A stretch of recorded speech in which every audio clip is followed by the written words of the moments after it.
I'm the Honest Coach. I coach women on connecting with softness in order to gain control over their life circumstances and relationships with men. When I work with my clients on our one-on-ones, I always start out by asking them, what made you interested in doing a one-on-one? And every single woman will detail this relationship with this man who pushes and pulls and is unavailable and what it really means and now she's feeling and where they are now and what they've been through. And I start out by trying to redirect her attention over here to this issue that she has inside of herself and that she carries through life with her.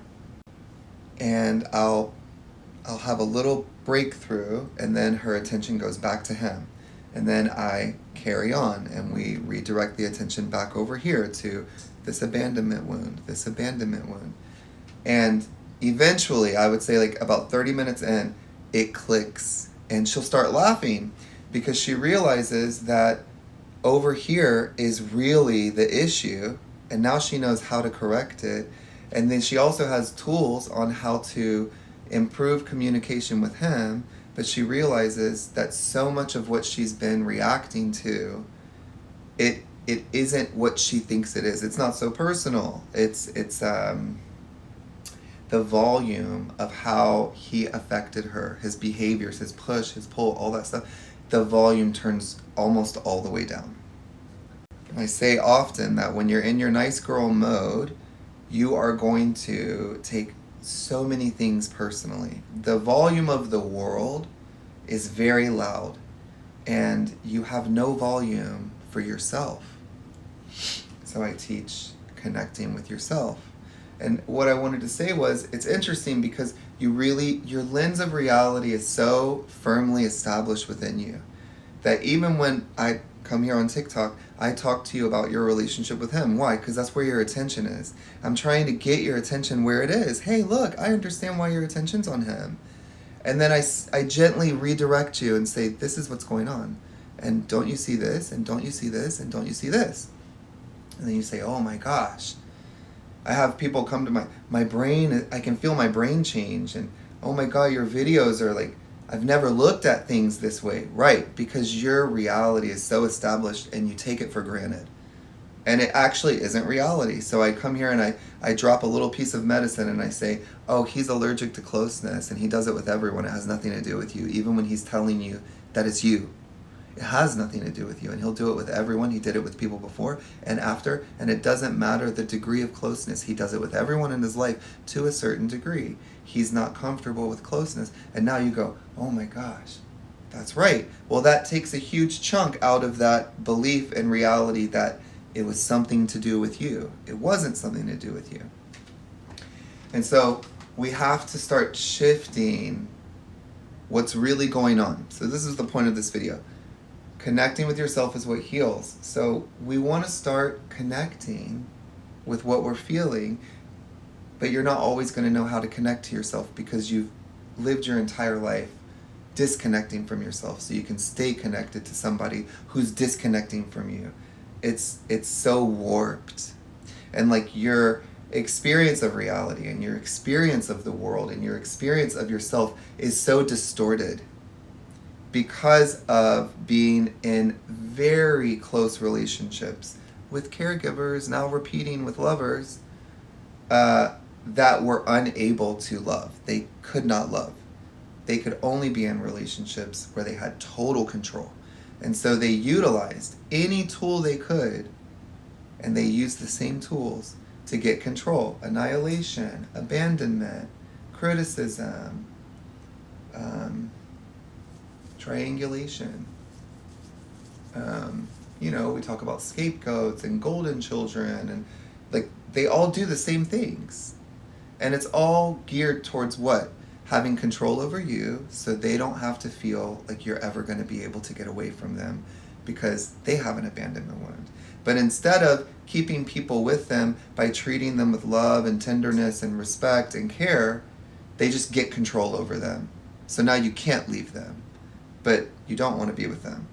And I talk often about how women will never leave a man because being with him is, even though she's not happy, It's a lesser of two evils of being without him, because she doesn't know who she is without him, because she connects to herself through him. Do you see the cycle? So the idea is you want to start getting in touch with yourself, and you want to stop being so involved in the outside world. Right now, your lens is only the outside world. And I bet you are triggered by so many things. I bet you go from 0 to 60 like that, because it's like walking around with an open wound. Or it's like a good analogy for it was when somebody has had a healthy upbringing, the zipper for their emotions and their inner self is on the inside, and they unzip it and they allow people to come in. But when you've had a traumatic childhood, your zipper is on the outside, and anyone can unzip and get in. And so we want to stop that.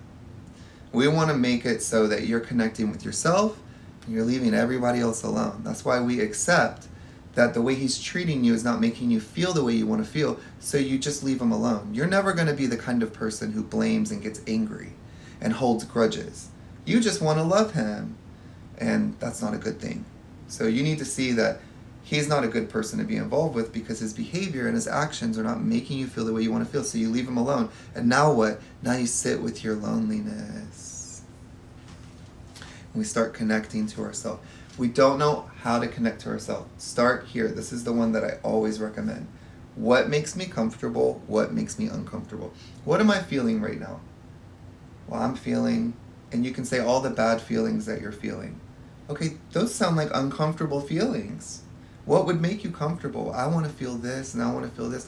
Great. Start moving in that direction. Now you're connecting to yourself, you're validating your feelings, you're validating your understanding of the world, and you're moving in a direction that supports you, and you're staying away from people that would distract and cause problems in your life. And you're such a good person that you will try and fix all the problems that they're throwing at you, thinking that if you just have the body that he wants, if you just have the job that he wants, if you can just be the person that he wants, he won't leave you. It's a lie. There's nothing wrong with you. There's something wrong up here in him. That's all it is. And you don't even have to be angry at him about it. Life is tough. His life was tough. Okay, so it's about being on your sides of the tennis court. You got to be on your side of the tennis court. And we have to artificially implant these things because it's so comfortable for you to be in a relationship where you accept abuse as love. That's very comfortable for you. So then that's not healthy. We got to start learning how to shift. And you do that by connecting with yourself. It's very easy, but it is very effective. I always say, now that you know what to do, all of your feelings are going to start processing. And you have a lot of feelings that you have repressed or pushed away. And they're all going to come up. And now you're going to hear something, a lyric in a song, and it's going to hit your soul. You're going to start crying. You're going to be like, oh my gosh, I never cry. But you're crying over the right things. You've connected with yourself. You're hurting. There's parts of you that are always hurting. And you never turn to them to resolve it. 10 minutes is not enough. Okay, so you want to start connecting with how you feel. Just ask yourself, what makes me comfortable? Ask this part of yourself. Sweetie, what would make you comfortable? And what makes you uncomfortable? Today, we're going to stay away from anything that makes you uncomfortable. We can take a day to stay away from anything that makes you uncomfortable. And we're going to do everything that makes you comfortable. And we're going to start connecting with ourselves from that place. Connecting with yourself is what heals everything, because the actual issue is that you have an abandonment wound. But you go into a lens of reality that you feel is very real, and it's very outwardly focused, and you just think, the burst. If you can resolve all these things that are getting your attention, then you will feel right again. But it's not true. The feeling right has nothing to do with that stuff. It's just getting triggered by it. Work on this first. And then you can handle all. Life is life. You're going to have to handle your responsibilities. But connect with yourself first. That's why I always say your softness. Your softness. Put down the complications. Put down the effort. Put all that stuff down and lean back into yourself. How are you feeling? What are you feeling? What do you want to feel? That is the work. Blessed be.